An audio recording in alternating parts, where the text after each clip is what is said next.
music, and at the same time realize that her lyrics are the end of society. All right, let's back up here. This one is so great. Let's watch this. Okay. We go to the beginning. Yeah, gotcha. Ready? Here we go. Toxic men want women to be pulverized by fear. The fear of aging, the fear of being used up, the fear of having cats, the fear of confidence. Who's going to tell them that none of these things are scary? These men want us to hold a funeral for ourselves the day we turn 30 so that we can make impulsive, uninformed decisions young so we can choose them.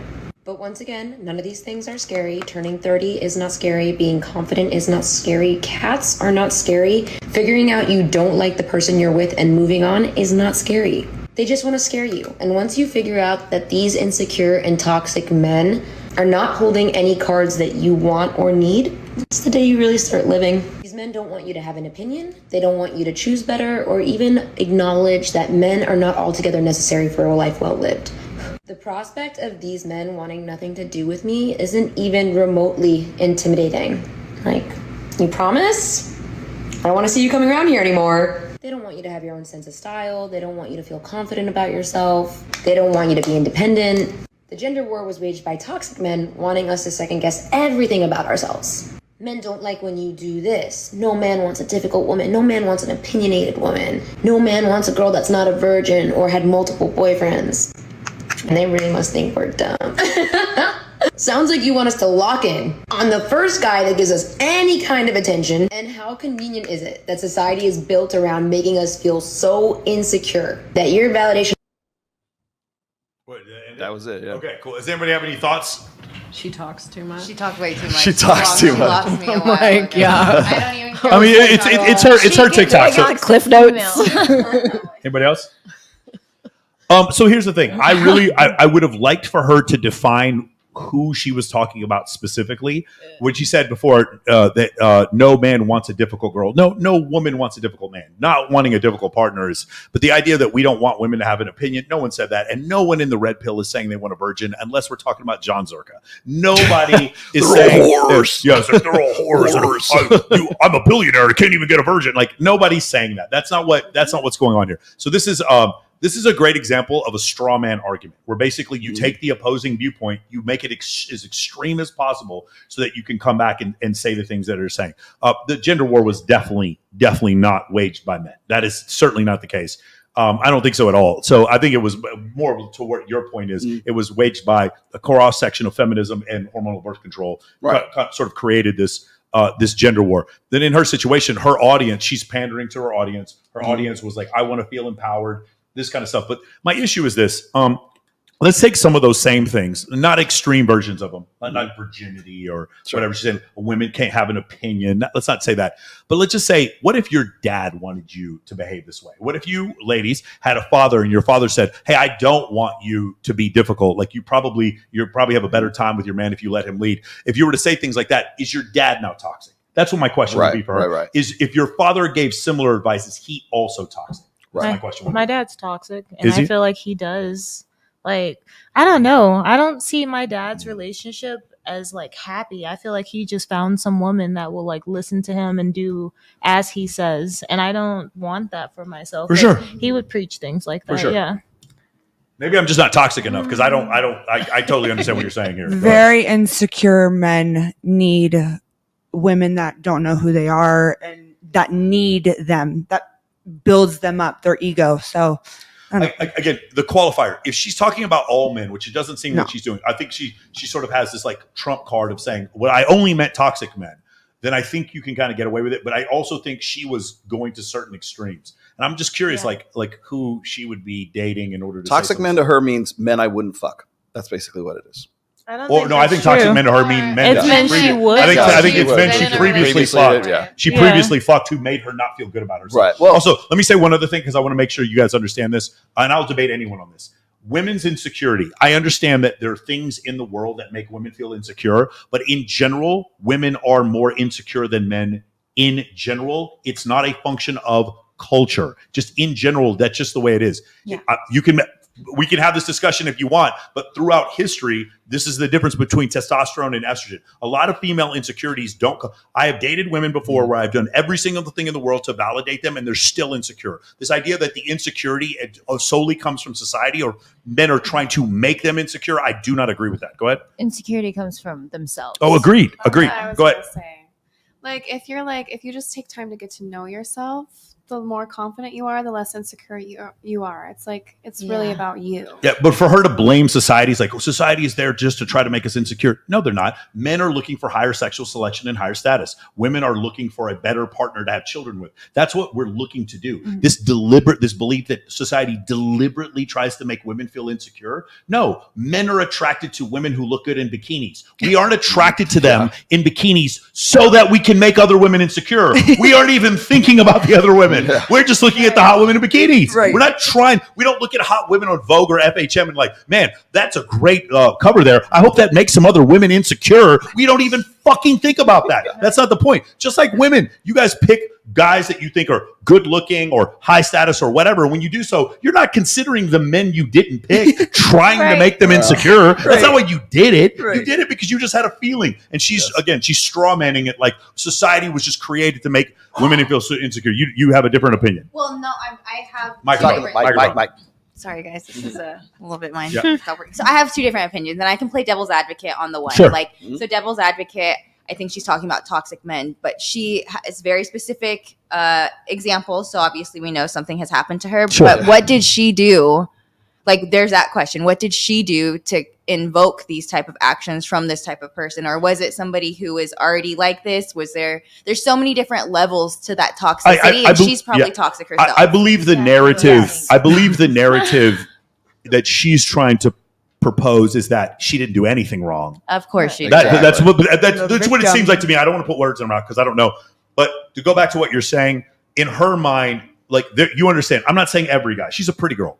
I'm not saying every guy, but there's a lot of guys who would not want to date a content creator on TikTok, specifically who makes content about men being toxic. Do you guys understand? Yeah, because it gives off pick me energy in a way, you're throwing the other people under. What I just said, if she were here reacting to this, she would call me insecure for saying yes. That. I would have no problem dating a content creator. I love watching Layla and Alex Hermosi. I love them as a couple. I would love to have a partner like that who made content to go along with my content. Another example is How to Beast and his wife Yulia. Great example of a couple working together, making content on both sides. That is not what the issue I would have. If all of her content though was bashing men, I would be less inclined to want to date someone like that, but not because I'm being insecure, but it's because if we have a brand together, that seems... It's contradicting. It doesn't follow the same guidelines. It's also, the other issue is she is now incentivized to bash men. She knows I will get more views if I bash men. She's also protected under the TikTok algorithm. Bashing men is never ever punished on the TikTok algorithm. Bashing women is always punished under the TikTok algorithm. So just asking questions they don't want you to ask is enough to get you banned. Yeah, for sure. If you ask what is a woman on TikTok, you're gonna lose your account. I was gonna say. Yeah. We just lost our YouTube right now. Yeah, they can't demonetize us any more than we're already demonetized. So. But on the insecurity note, I just made a post about this the other day. For women specifically, other women make women insecure, and it doesn't have nothing to do with the men. Why do women go get? And sorry if anybody's had any work done. I'm a natural girly, so I can feel and say this, but the girl's gonna go get a BBL because she thinks a man likes big butts, and in reality, the dude really wants the natural body. But because he might have given a girl that has the boobs and the BBL some attention or something like that, that natural girl is now insecure and thinks that she has to go change her body to be what that guy wants. And it's this fucked up thing, but we did it to ourselves. Again, if you were dating a guy and you saw that his ex-girlfriends were attractive, do you think he dated attractive women specifically to make you insecure? Or was he just living his life? Again, that's what I have an issue with what she was saying. Society is designed to make women insecure. No, society is designed through evolution. Yeah. Right. Society is just downstream from evolutionary desires. Yes. As a man, if I was a very short man, I might feel insecure by taller men. Did they become taller to make me feel insecure? No. Did women pick them to make shorter men? No. Just like society did not choose to make women insecure. It's just a situation where women compete on a physical attractiveness level way more than men do. Right. Oh, me and Rollo, if we're competing with another guy for physical attractiveness, it's like, yeah, what up? It's like a little bit. I know some guys are way more attractive than me, and I don't feel really much insecurity about it because I'm a better basketball player. I don't know. I like whatever. I'm decent in bed. Whatever the thing is, I feel like I'm good enough to where I'm not very insecure. Women are at like DEFCON 1 nuclear war. You got bigger tits. I got to get bigger tits than you. Yes. They're level DEFCON. Just call in the news. 1,400 cc's. I need 1,800 cc's. I've seen it. I've seen literally no girls in OC from a who will very- go get bigger tits because they're going. Shout out to Dr. Revis in Fort Lauderdale, Florida. This guy specializes. All this guy does is 1,000 cc's or more, and like for boob jobs, and he's just got girls lined up down the street to go get boob jobs. I'm glad you brought that up because anytime you hear someone say it's society this, society that, it's society that is cope. Okay, first of all, that's social constructionism is what that is. I'm glad you brought this up because all of that shit, all that social structure, all of that, anything that you can say is society is downstream from evolution. The families and sex and social arrangements exist because of evolution, because of the way that we're built. This is how the machine fucking works. So for her to say, well, it's society this and society that, no, that's you trying to make the game easier for yourself, and you're trying to change the nature of the game so that it fits your particular skill set, so that you can actually go and dunk the basketball on a 10 foot or a 5 foot fucking dunk instead of a 10 foot fucking dunk because you want to call that basketball, right? It's trying to change the game to meet the skills of the individual player. That's why she's complaining about that, and that's why it becomes quote unquote toxic masculinity. And I'll say this as well: is that there's no such thing as toxic masculinity. There is only masculinity, and there's the aspects of it that serve women's best interests and that don't, and they're inconvenient. And the funny thing is the same masculinity that makes a fireman run in and save the baby from the burning building is the same masculinity that makes those guys do those crazy fucking jumps across fucking, the you've seen those videos where they jump across the building and they go jump crazy distances and fall into pools and stuff. That's the same masculinity that's necessary for a guy to go in and save a child from a burning building. One of those is pro-social, and women go, "Yay, save my baby," and the other one was, "I can't believe this is why women live longer than men." No, it's because it's fucking masculinity, and you just have no idea what it's about. It just comes to emotional intelligence. I kind of feel like to be able to understand that logically, and as women, sometimes we actually operate off of emotion first. So unless you take time to switch that mind frame and view situations logically and act on that rather than emotion, you're gonna get that weird hodgepodge of people. This type of elevated mindset, I don't find is in every normal person. So it's great. When you look at that, you might say, what happened in her past to cause her to feel that way? You talk about in your new program, Reignite, the concept of epistemology. Yeah. How did she come to the belief of that? How did she come to the belief of that? And the reality is, she may have legitimately dealt with a legitimately toxic man. But what happened was, after that encounter, she may felt so comfortable with the victim mentality that she had after dealing with that person that now she has described and created an entire narrative that she presents on TikTok every day. And what does TikTok do? It rewards her with more stimulus, more likes, more comments. Yeah, you go, girl. When in reality, she's gotten so far out of bounds with these concepts. The majority of men don't want a woman who isn't opinionated. Being opinionated isn't the problem. What we don't want is a woman who constantly accuses us, attacks us, or exaggerates whenever we're having conversations because she's not winning the conversation.